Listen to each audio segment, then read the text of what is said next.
E hoje a gente vai falar um pouco sobre a igreja dentro do livro do Apocalipse. Vamos estudar o texto aqui de Apocalipse, capítulo 5, o texto dos 24 anciãos. Perdão, Apocalipse 4, o texto dos 24 anciãos. É que eles aparecem também no capítulo 5, né? A gente vai ler, mas vamos começar pelo capítulo 4. Mas antes de mais nada, eu quero dizer aos irmãos quanto é importante nós termos a chave correta para poder fazer uma interpretação precisa de alguns textos. Existem textos da Bíblia que só podem ser compreendidos através de algumas chaves de interpretação. Eu vou te passar duas chaves de interpretação. Quem quer receber aí? Amém. Essas duas chaves são ótimas, são excelentes. A primeira chave vai te livrar de cometer muitas heresias e falsas interpretações. É uma chave muito profunda. Eu poderia operar nessa chave aqui durante dias, te ensinando a interpretar várias passagens com ela. É uma segurança ver a Bíblia dessa forma. E quem nos fornece essa chave? Quem nos fornece essa chave é o maior teólogo que já existiu, na minha opinião. Cada um tem a sua, não é? Eu creio que muitos vão concordar comigo. Quem fornece essa chave é o apóstolo Paulo. Para você, ele é o maior teólogo que já existiu. Pronto, você pode juntar todos eles, empilhar todos eles, não dá um Paulo. Realmente é um vaso escolhido por Deus para poder trazer para nós as revelações que ele trouxe. As revelações de Paulo são tão profundas que teve algumas que ele nem quis registrar.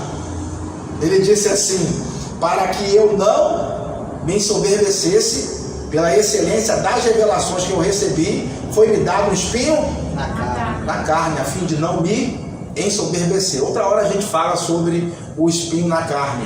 E ele falou que ouviu coisas, ele foi arrebatado até o terceiro céu e ouviu coisas inefáveis que não é lícito ao homem referir, ao homem falar. Veja, então teve coisa que Paulo não deixou registrado porque a gente não ia aguentar, não ia suportar. Foi como mais ou menos Jesus falou para os discípulos. Ele falou: eu tenho muita coisa para dizer para vocês, mas vocês não podem suportar agora. Quem já leu isso?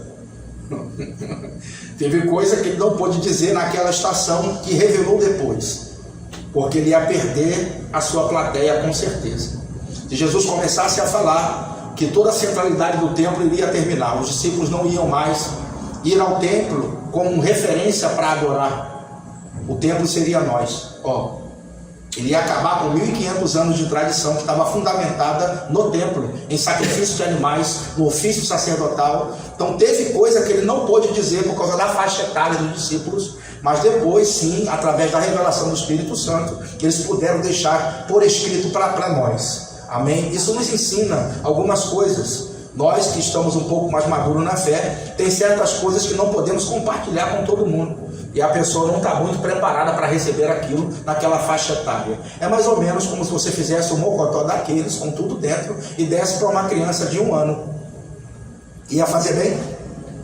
Ia? De maneira nenhuma, né? Então tem coisas que a gente não passa. Mas essa chave vocês podem receber. Amém? Vamos lá então para a chave.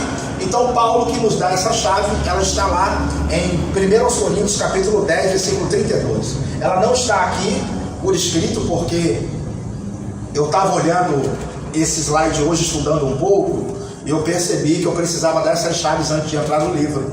Então por isso que não está no slide, mas você pode abrir em 1 Coríntios 10, 32.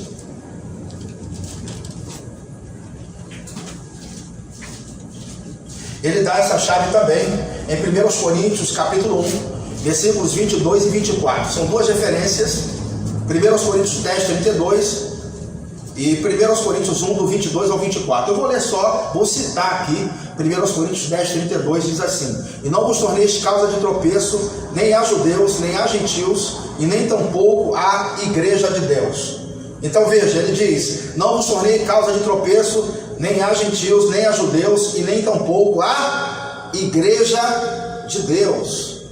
Interessante, né? Então ele cita 3 povos aí. Quantos povos? 3 povos de representação bíblica. Primeiro povo, ele fala gentios, depois ele fala judeus, e depois ele fala igreja.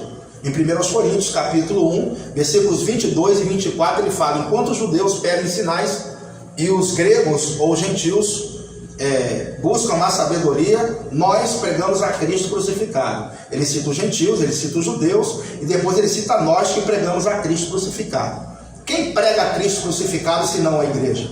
Então fica subentendido em nós que nós somos a igreja. Tranquilo? Então ele, mais uma vez, ele carimba 3 povos de representação bíblica. Então Paulo olhava para a Bíblia e via que Deus falou então com quantos povos?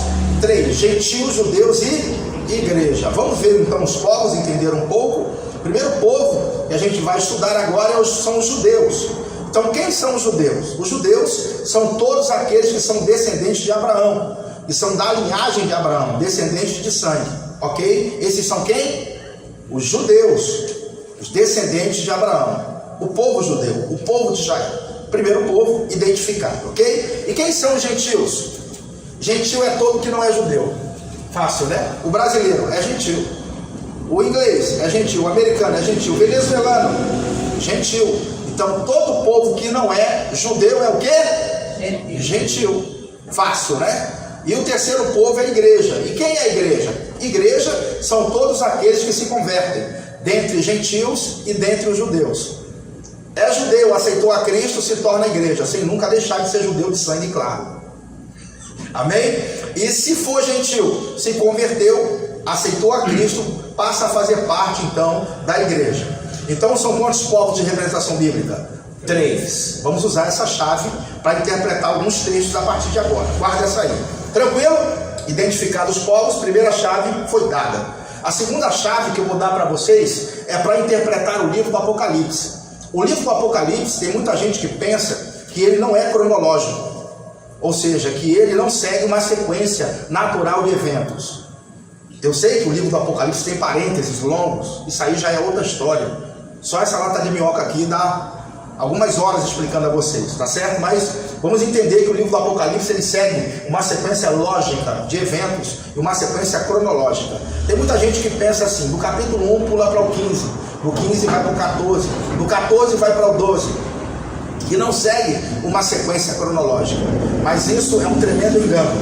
O livro do Apocalipse ele é cronológico, ou seja, ele segue uma sequência natural de eventos. E o próprio livro me diz como ele deve ser interpretado. Então o livro me mostra como deve interpretar ele, como se deve interpretar ele. Entende? Ele me dá uma chave, o livro me dá uma chave, sim. Ela está lá no capítulo 1, como se estivesse pendurada na porta. Já botou a chave assim na porta para o camarada abrir? Pronto, Deus fez questão de botar a chave para interpretar o livro lá no capítulo 1. Ela está lá como se estivesse pendurada na porta. E qual é o versículo? Versículo 19. Então, Apocalipse, capítulo 1, versículo 19. Vamos pegar essa chave, antes da gente entrar no livro. Apocalipse, capítulo 1, versículo 19. Achou aí? Pronto. Diz o seguinte: escreve, pois, as coisas que vistes, as coisas que são, e as coisas que depois dessas hão de acontecer. Não é isso que está escrito aí? Escreve as coisas que vistes, depois as coisas que são, e depois as coisas que depois dessas hão de acontecer. A cronologia está posta. Aí nós temos 3 tempos verbais: as coisas que vistes, passado; as coisas que são, presente; e as coisas que depois dessas vão de acontecer, futuro. Ok? Cronologia posta: as coisas que vistes, passado; as coisas que são, presente; e as coisas que depois dessas vão de acontecer, fala do futuro. Tranquilo, gente? Até aqui? Beleza. Então vamos agora categorizar todas esses 3 tempos verbais aqui com ideias. Vamos lá? Então, as coisas que vistes, passado. Ele está falando sobre a aparição de Cristo para ele no capítulo 1. Então Cristo apareceu para João em qual capítulo? Inicialmente no 1. E o versículo 18 me mostra: eis que estou vivo, Jesus falando com ele, eis que estou vivo para sempre, não é? Ele diz, pelos séculos dos séculos, e tenho as chaves da morte e do inferno.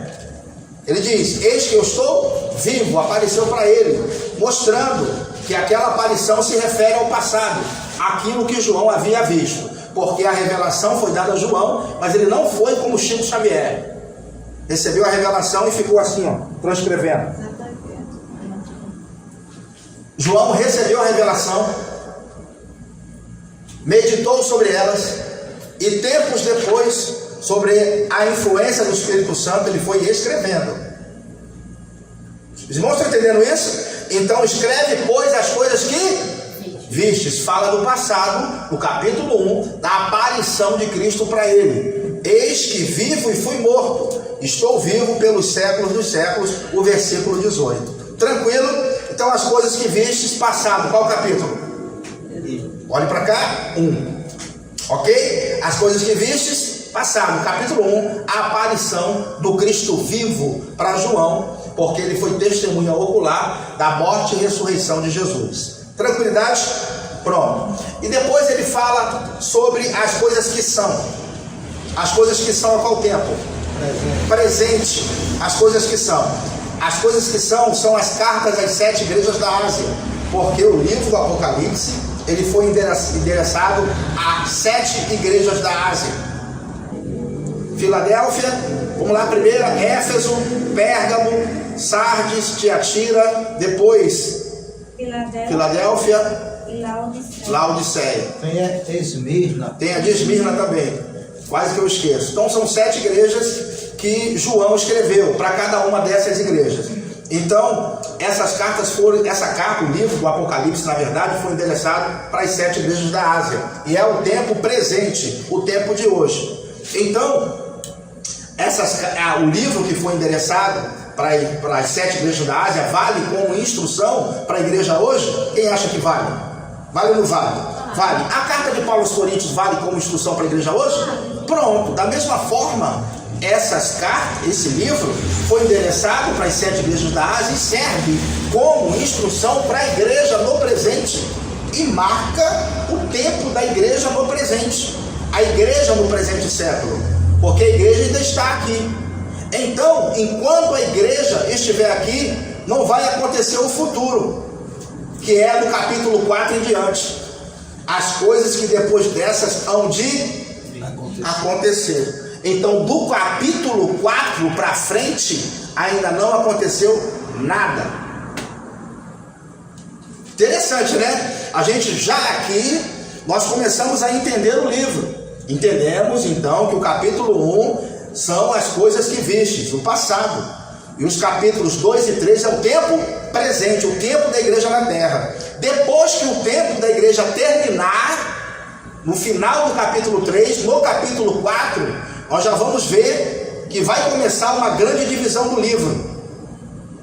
Já é as coisas futuras, que é as coisas que depois dessas hão de acontecer. Então vamos passar aqui o primeiro slide. Deu aqui um tiltzinho, mas eu creio que já, pronto, voltou aqui. Então, irmãos, vamos entrar então no Apocalipse em posse dessa chave. Entenderam aí a chave? O livro do Apocalipse segue uma sequência cronológica? Sim ou não? Então as coisas que viste se referem a qual tempo? Passado. O capítulo 1, a visão do Cristo glorificado. E as coisas que são referem-se a qual tempo? Presente. As coisas que são as cartas às 7 igrejas da Ásia, a igreja no presente século. E as coisas que depois dessas hão de acontecer se refere a qual tempo? Futuro, que vai acontecer do capítulo 4 em diante. Estamos ainda no capítulo 3. Nada do 4 em diante aconteceu. Mas nós vamos agora ver então o que vai acontecer estudando o capítulo 4. Passa, por favor, o primeiro slide, Rosana, por gentileza. Bom, capítulo 4, versículo 1 e 2. Então veja a chave de novo. Escreve as coisas que vistes, as coisas que são e as coisas que depois dessas hão de acontecer. Não é o futuro? Olha como começa o capítulo 4 me mostrando que o que está acontecendo do capítulo 4 em diante é o futuro. Ele fala, depois dessas coisas. Olha só como é que começa o capítulo 4. Já está me mostrando que está começando uma grande divisão no livro agora. O passado ficou para trás. E o tempo presente da igreja na terra também ficou presente. Porque você vai ver aqui o arrebatamento de João, que tipifica o arrebatamento da igreja. Glória a Deus. Olha só, capítulo 4, depois dessas coisas olhei, e eis não somente uma porta aberta onde? No céu, como também a primeira voz que eu ouvi, como de trombeta, ao falar comigo, dizendo, sobe para aqui. Em algumas traduções diz, sobe para cá. e te mostrarei o que deve acontecer depois dessas coisas. Ó, de novo, a mesma referência. O futuro não é depois dessas coisas? Pronto, a chave está me mostrando, me indicando que daqui para frente é o futuro. Se eu não considerar a chave que o livro me deu, que Deus colocou aqui, eu vou cometer um monte de erro na interpretação do livro, não entendendo que ele é um livro cronológico e que segue uma sequência natural de eventos. Aí ele fala: imediatamente eu me achei em espírito, e eis armado no céu um trono, e no trono alguém o quê? Sentado. Por que esse arrebatamento em espírito de João tipifica o arrebatamento da igreja? Por todo o contexto que eu falei. A igreja tem uma data para ser arrebatada? Tem ou não tem? Tem. Alguém sabe a data que a igreja será arrebatada? Não, ninguém sabe, é mistério. Mas vai acontecer. Quem acha que vai acontecer aí? Pronto, em breve vai acontecer um abrir e fechar de olhos. Quando a igreja for arrebatada, começa então as coisas que depois dessas vão de acontecer. Agora você vai ver a igreja no céu. A igreja é vista na atividade dos 24 anciãos, ok? E por que o arrebatamento de João aqui tipifica o arrebatamento da igreja? Porque nós vamos ouvir, na verdade ler, a mesma expressão: sobe para aqui, o céu se abrindo do mesmo jeito, e a voz dizendo sobe para aqui, com as duas testemunhas. As duas testemunhas do capítulo 11, elas pregam durante 3 anos e meio, e depois dos 3 anos e meio elas são mortas, ok? E ficam espalhadas ali durante 3 dias na praça. E depois essa mesma voz diz sobe para aqui. O céu se abre e a voz diz o quê? Sobe para aqui. E elas são arrebatadas, mostrando para mim, isso aqui na verdade é uma tipificação, não é? Do arrebatamento da igreja aqui. E João está sendo arrebatado, tipificando o arrebatamento da igreja, que é a antes da tribulação, que começa em qual capítulo no livro do Apocalipse? Vimos aqui. A tribulação vai do 6 ao 18. Tranquilo? A igreja já não passa, porque ela sai no capítulo 4. A atividade da igreja termina com o arrebatamento. Tranquilidade, povo abençoado? Amém. Deixa eu ver aqui mais uma coisa que eu ia falar aqui. Não, já terminei aqui.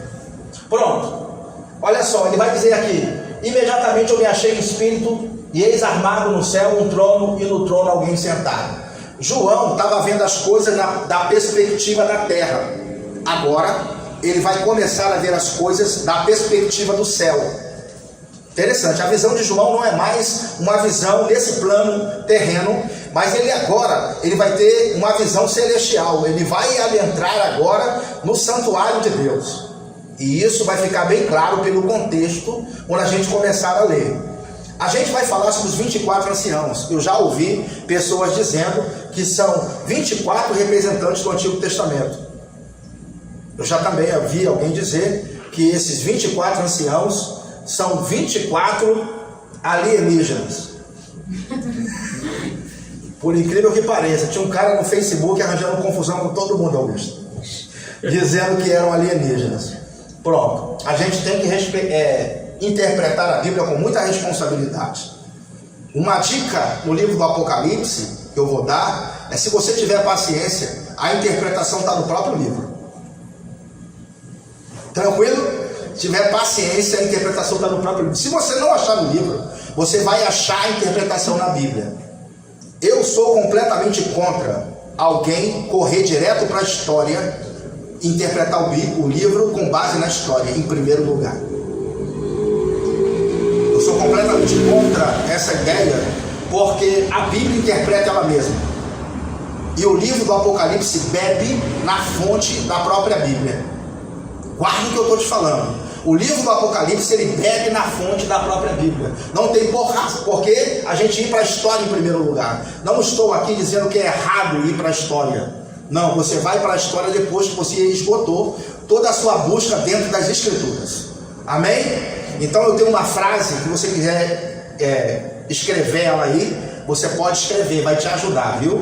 Ela diz o seguinte: no tocante à interpretação dos textos proféticos,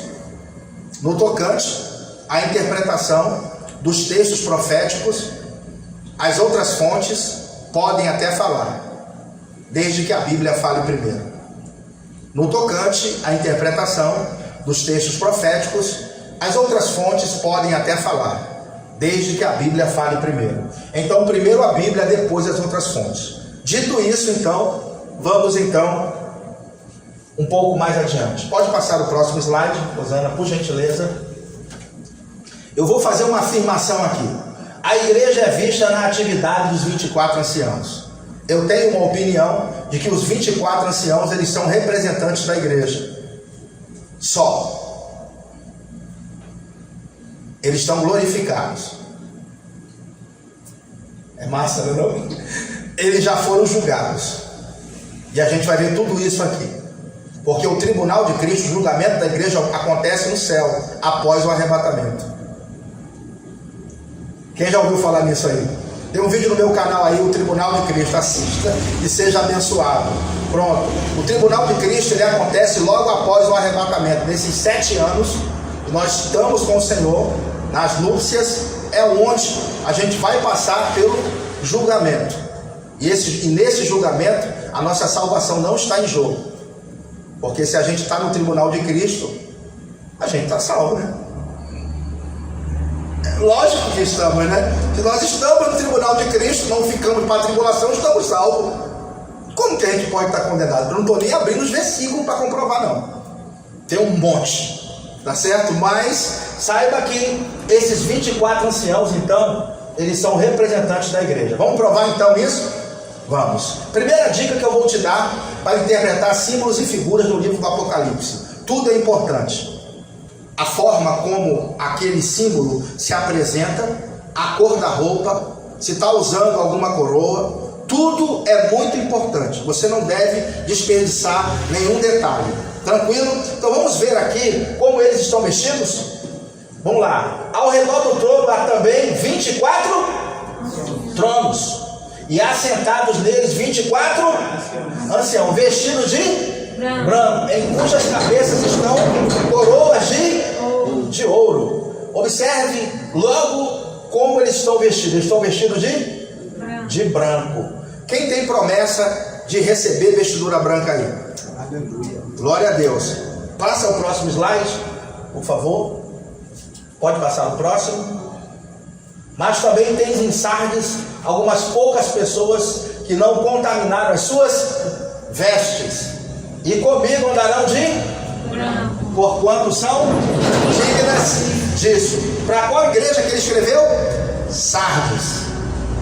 Então, é um indício de que os 24 anciãos são representantes da igreja, porque recebeu a promessa de andar de branco com o Senhor, porque são dignas. Tranquilo? 1-0? 1-0.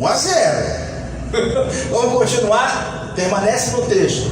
Eu quero que você preste atenção, e agora eu vou te deixar curioso. Há também 24 tronos, e assentados neles 24 anciãos. Por que ele não disse tem 24 anciãos sentados em 24 tronos? Por que ele não disse isso? Por que ele não deu importância primeiro aos 24 anciãos? E depois ele falava no trono. Falaria no trono. Por que ele falou? Há 24 tronos. Deu ênfase aos 24 tronos. E depois ele falou sobre os 24 anciãos. Isso tem um motivo. Porque os 24 tronos são fixos. E os anciãos se revezam. E não são só 24. Eles estão cumprindo turnos sacerdotais. Os irmãos estão entendendo? Eles estão cumprindo turnos sacerdotais. 24 é o que aparece aqui, mas eu vou te mostrar que eles são milhões até o final. Tranquilidade, gente? Eles se revezam. Saiu 24, entrou 24. É como mais ou menos a escala de serviço. Quem já serviu o exército aí? Glória a Deus, já pegou a escala 24 por 24? Pronto. A gente chegava, rendia a tropa que estava lá e entrava outros naquele posto. Depois, no outro dia, outra turma. Tinha 15 soldados no posto. Eu podia dizer, são só 15 soldados? Aqui, não, tinha muito mais. 15 é o que estava de serviço. Da mesma forma aqui, 24 é o que estão de serviço naquele dia. Glória a Deus, irmão. Isso aqui foi só para deixar você ligado em algo que eu vou revelar só no final. Tranquilo, eu vou te mostrar que são mais de 24. Tranquilidade? Amém. Então passa o próximo aí. Curiosidade, deixei a antecipação. Antecipei uma coisa que enquanto você não tiver resposta, você não vai sossegar. Vamos lá, passa o próximo, por favor. Eles têm coroas em suas cabeças. E o único povo que tem promessa de coroa é a igreja. Glória a Deus.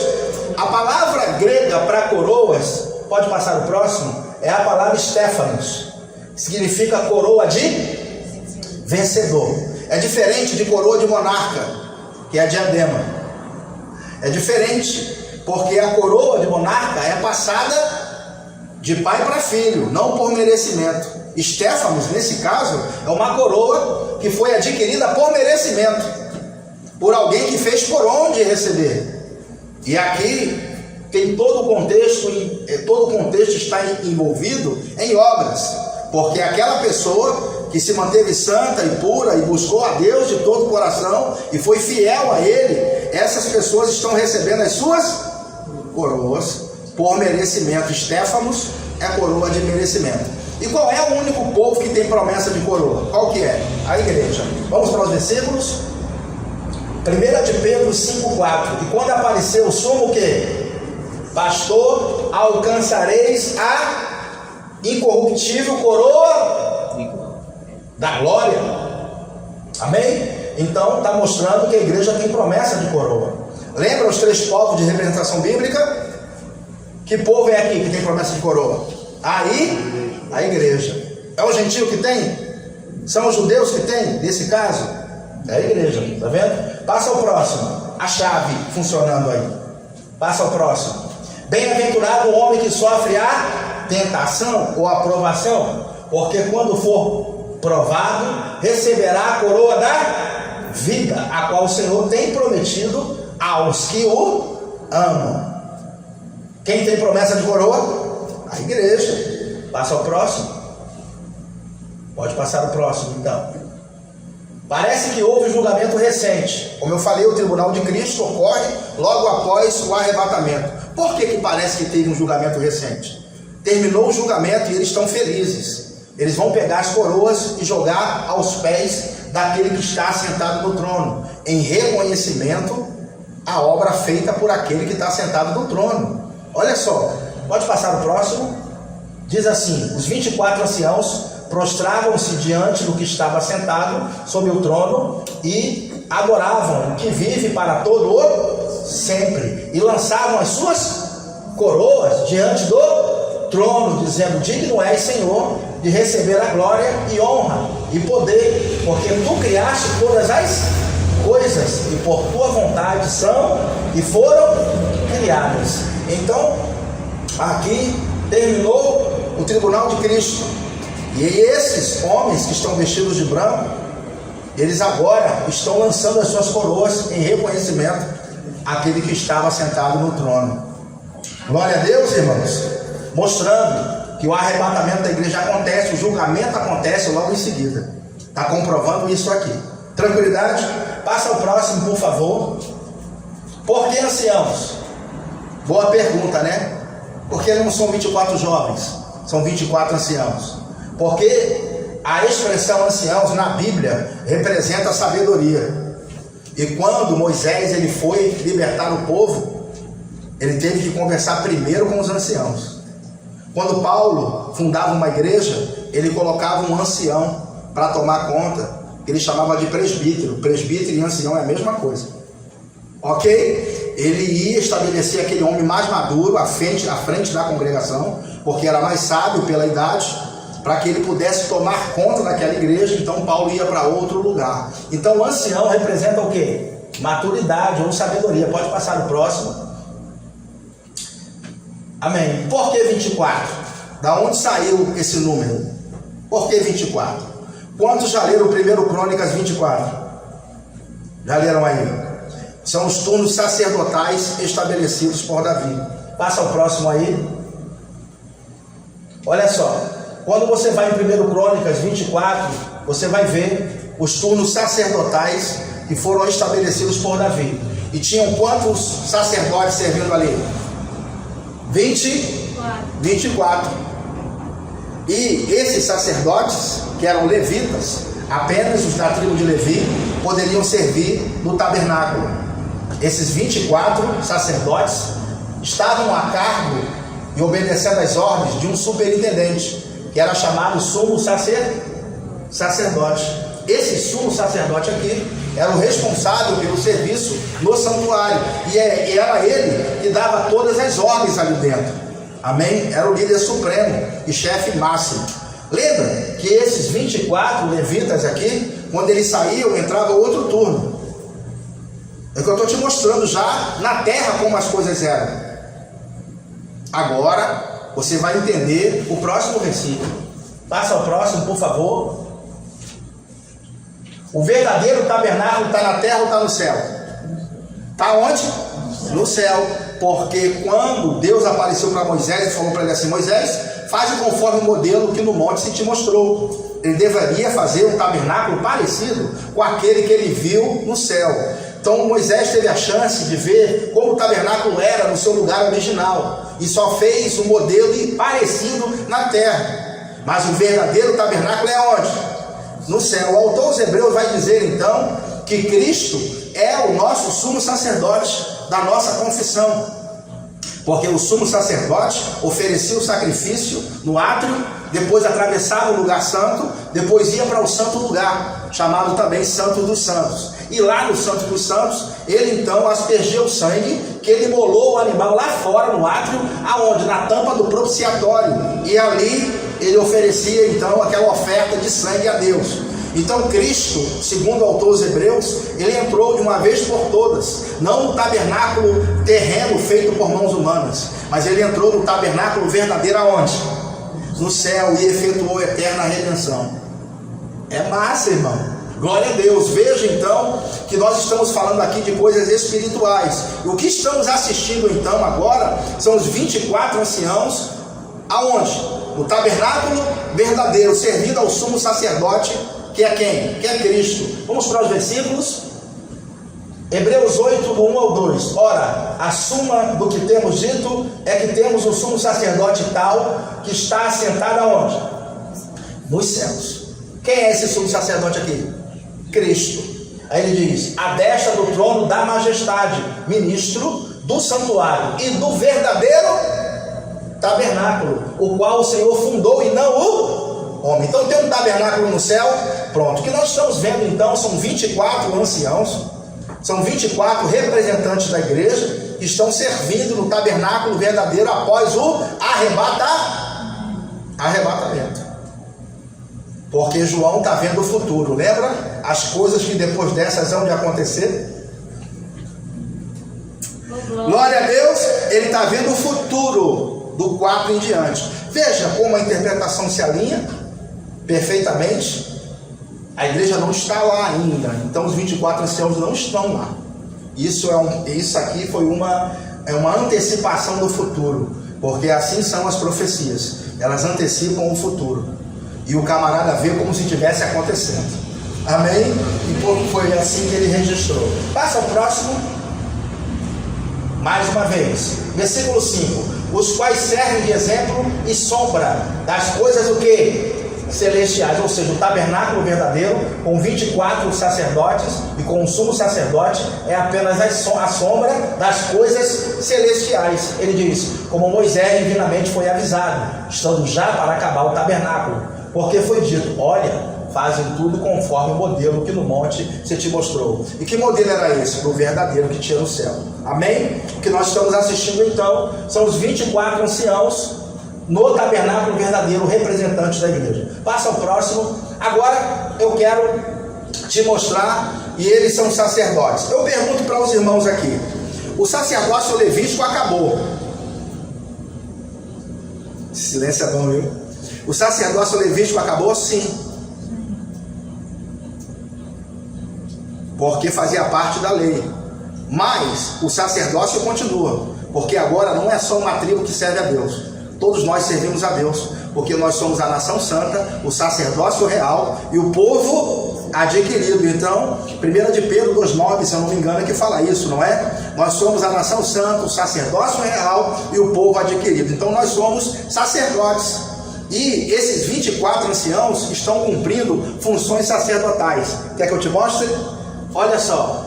Adoram e louvam continuamente. Apocalipse 5, versículo 11 e 14. Apocalipse 7, versículo 11. Apocalipse 11, versículo 16. Se você é batendo foto desses slides, né? Ou se você quiser, eu posso mandar eles para você. O slide com todo o estudo. Quem vai querer aí? Pronto. No final eu te passo o linkzinho. Pega o seu telefone para te mandar o slide. Tá certo? Todo ele. O estudo completo. Aí ele diz 14, versículo 3 e 19, versículo 4. Eles trazem a Deus as orações dos santos. Função sacerdotal também. Capítulo 5, versículo 6. Um deles consola o vidente, ou o profeta, né? Quando este se sente o quê? Triste. Capítulo 5, versículo 5. Função sacerdotal. Ele diz, um deles age como intérprete de uma das visões. Função sacerdotal. Capítulo 7, versículo 13. Agora eu quero dizer a vocês, eles mesmos vão dizer com a boca deles, indiretamente, para quem quiser escutar, que eles são representantes da igreja. Se eles disserem com a boca deles, vocês vão acreditar em mim? Vão ou não vão? Olha, estão calados, né, hoje? Pronto, vamos lá, passar o próximo. Ah, mas bem baixinho aqui, viu? Vocês estão com medo. Olha só, Apocalipse 5, do 9 ao 10. É o medo do livro, né? Ele fala, e cantava um novo cântico. Quem estava cantando o novo cântico? Os anciãos, dizendo, digno és de tomar o livro e de abrir os seus, porque foste morto e com teu sangue nos compraste. Quem é que foi comprado pelo sangue de Jesus aqui, senão a igreja? Glória a Deus. Eles estão dizendo, irmão, com teu sangue nos compraste. Eles são representantes da igreja. O povo comprado pelo sangue de Jesus, que eu conheço, é quem? São os gentios? Ou é a igreja? É a igreja. Os judeus foram comprados pelo sangue? Foram, mas não aceitaram a Cristo. Continuam mortos espiritualmente, aguardando a conversão. E vai acontecer só no final da tribulação. Tranquilo? Eles são os ramos naturais que foram cortados, que Paulo fala lá em Romanos 11. Então vejam então que eles estão dizendo com a boca deles que eles foram comprados. Compraste para Deus de toda a tribo, língua, povo e nação. E para o nosso Deus nos fizeste o quê? Reis e... Quem é a nação santa e o sacerdócio real? Veja que mais uma vez ele está mostrando para mim e para você que eles são representantes da igreja. E ele termina dizendo assim, e reinaremos sobre o céu. Está assim? E por que está sobre a terra? Porque é justamente o plano profético se cumprindo. O plano divino é que nós voltaremos com Jesus para governar a terra por 1000 anos. E depois a Nova Jerusalém desce do céu e permanecemos aqui com Deus. Deus não tem plano que a gente viva no céu para sempre. Isso é um folclore enorme. Amém, irmãos? Segundo as profecias bíblicas. Vamos lá então, para a gente finalizar essa parte. Pode passar o próximo, Osana. João sabia que os anciãos eram sacerdotes. E João se inclui no meio. Nossa, isso aqui é demais, hein? O João se inclui como um dos anciãos praticamente em sua fala. Isso é demais, cara. Não, sinceramente, ele vai se incluir no grupo. Na sua fala, se você comparar a fala dos anciãos e a fala de João, botar uma do lado da outra, que eu vou colocar agora, você vai perceber que ele se inclui naquele grupo. Vamos lá? Esse Apocalipse 1, do 5 ao 6, ele diz, e da parte de Jesus Cristo, que é a fiel testemunha, o primogênito dentre os e o príncipe dos reis da terra, aquele que nos amou e em seu sangue nos lavou dos nossos e nos fez reis e nos fez reis e sacerdote para Deus e seu Pai. A ele a glória e poder para todo o sempre. Primeiro ele fala do sangue, na mesma ordem, como os anciãos disseram: com o teu sangue nos compraste para Deus gente de todo o povo, língua e nação, e nos fizeste reis e sacerdotes. Não foi assim que os anciãos disseram? Olha o que João está dizendo: aquele que nos amou e em seu sangue nos lavou dos nossos pecados e nos fez reis e sacerdotes para Deus e seu Pai. A ele glória e poder para todo sempre. Amém. Ele se inclui naquele grupo como reis e sacerdotes, entendendo perfeitamente que ele fazia parte daquele grupo dos 24 anciãos. Passa ao próximo. Olha o texto aqui: e com o teu sangue nos compraste para Deus de toda a tribo, língua, povo e nação, e para o nosso Deus nos fizeste reis e sacerdotes. João falando, e nos fez reis e sacerdotes. 24 anciãos falando. Vamos lá, 24 anciãos falando. Ele diz: e para o nosso Deus nos fizeste reis e sacerdotes. João falando, e nos fez reis e sacerdotes. João está se incluindo no grupo ou não? Sim. Então os 24 anciãos, eles são representantes da igreja. Se tirarem outra interpretação daqui, a gente tem que desfazer todos esses versículos que eu estou te mostrando. Tranquilo, gente? Não é só dizer o que se tem que dizer, você precisa comprovar pelas escrituras. Tranquilidade? Na minha opinião, tá certo? Você pode ter até outra opinião diferente, por versículos bíblicos e também por inteligência, a gente começa a perceber que esses 24 anciãos, eles são representantes da igreja, e é uma condição futura que acontece do capítulo 4 para frente, após o arrebatamento da igreja. Tranquilidade? Amém. Então vamos te mostrar que não somos só 24 anciãos. Você está curioso, que eu sei?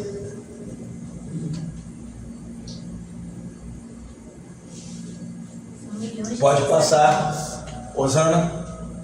Olha só o versículo 11, como é revelador.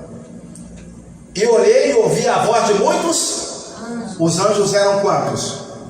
Muitos. Tá vendo? Um número indefinido. Tranquilo? Aí ele continua: ao redor do trono. E 2 animais. Nós sabemos que os animais ou seres viventes são 4. Não é isso? Um com cabeça de leão, outro com cabeça de boi, outro com cabeça de homem e outro com cabeça de águia.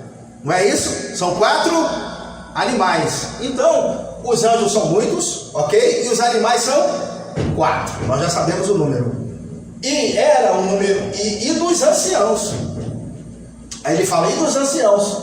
E era o número deles, dos anciãos, milhões de milhões e milhares de milhares.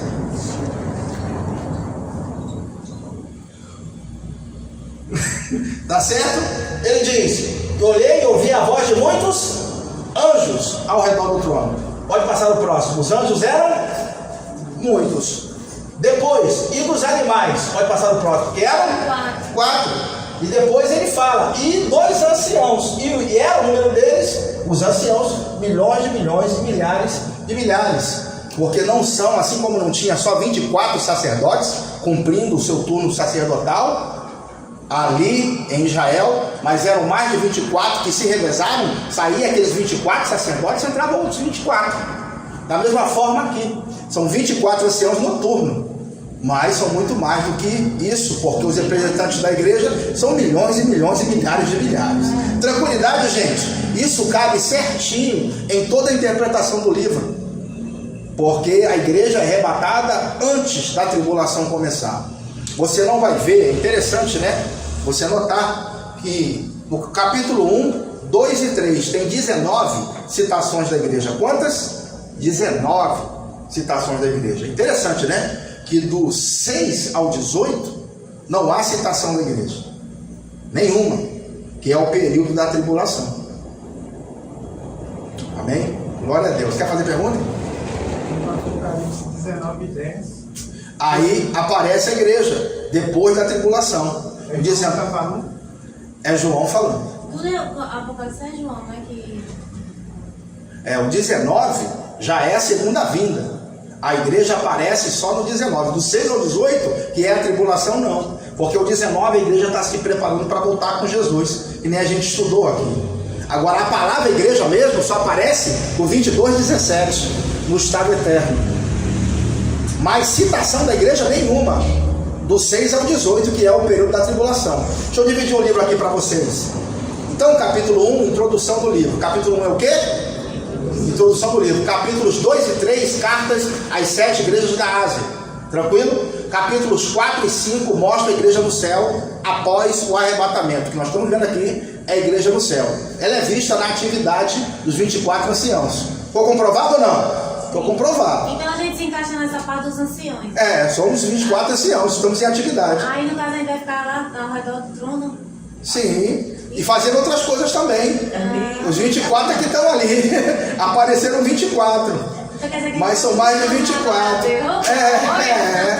Tá vendo? Então nos mostra a atividade no céu. 4 e 5 mostra a igreja no céu após o arrebatamento. Ela é vista na atividade dos 24 anciãos. Tranquilidade? Pronto. Do 6 ao 18 é o período da tribulação. Não tem citação da igreja. Nenhuma. Tranquilidade? 19 é o que? Segunda vinda. Já é a segunda vinda de Cristo. A igreja aparece se preparando para a festa de casamento. Nós falamos aqui na nossa segunda aula. A segunda aula, não foi? Pronto, falamos aqui. A segunda vinda de Cristo. E capítulo 20 é o milênio. Cristo prendendo Satanás por 1000 anos e reinando na terra por 1000 anos. Capítulos 21 e 22, eternidade, estado eterno. Então observe que a divisão do livro é essa. Tranquilo? Do 6 ao 18 não tem referência da igreja na terra. Passa ao próximo então. Vamos agora ver Israel no Apocalipse. Já vimos a igreja no Apocalipse. Agora vamos ver Israel no Apocalipse. Vamos. Que horas tem? É melhor parar, né? 8h20. 8h11? Deu 1 hora, né, de estudo? Deu. É porque eu veio adiantado. Pronto, nós vamos parar aqui e daqui a pouco então a gente continua.